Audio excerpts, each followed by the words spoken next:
Hi friends, ఈరోజు మనం చూస్తున్నాం బస్సెస్కి కలర్ ప్రింటింగ్ స్టిక్కరింగ్ వర్క్. ఈ కంపెనీ బస్కి వచ్చేసి మనం 4 సైడ్ వినల్ స్టిక్కరింగ్ తోటి ఫుల్ లోగోస్ అనేది మనం ప్రింటింగ్ స్టిక్కర్స్ అనేది పేస్ట్ చేస్తుండే.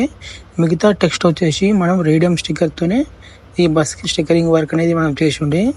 ఈ స్టిక్కరింగ్ వచ్చేసి 4 side 4 logos and 4 great place to work అనేది స్టిక్కరింగ్ వర్క్ అనేది చేసిండే. అండ్ ప్రీవియస్ మనం చూసిన కొత్తగా వచ్చిన వెహికల్స్లో స్కూల్ బస్సెస్కి కానీ ట్రావెల్స్ బస్సెస్కి కానీ ఇలాంటి కలర్ ప్రింటింగ్ స్టిక్కరింగ్ వర్క్ అనేది ఎక్కువ జరుగుతుంది అని చెప్పి మనం కూడా ఇట్లాంటి వర్క్ అనేది చేస్తామని మన ఛానల్లో చెప్తున్నాం. అండ్ కస్టమర్స్ కూడా 3 to 4 years అనేది లైఫ్ ఎక్స్పీరియన్స్ అనేది ఈ స్టిక్కర్ నుంచి అయితే వస్తుంది. ఈ లోపు అయితే స్టిక్కర్ అనేది షేడ్ కావడం అనేది అయితే ఏం జరగదు. అండ్ ఇట్లాంటి స్టిక్కరింగ్ వర్క్స్ ఏమైనా కావాలన్నా కానీ మమ్మల్ని ఛానల్ని కాంటాక్ట్ అవ్వండి. మా కాంటాక్ట్ నెంబర్ అనేది డిస్క్రిప్షన్లో మెన్షన్ చేస్తాం. ఇట్లాంటి వీడియోస్కి మీకు డైలీ అప్లోడ్ చేస్తూనే ఉంటాం. మా ఛానల్లో సబ్స్క్రైబ్ చేసుకోండి.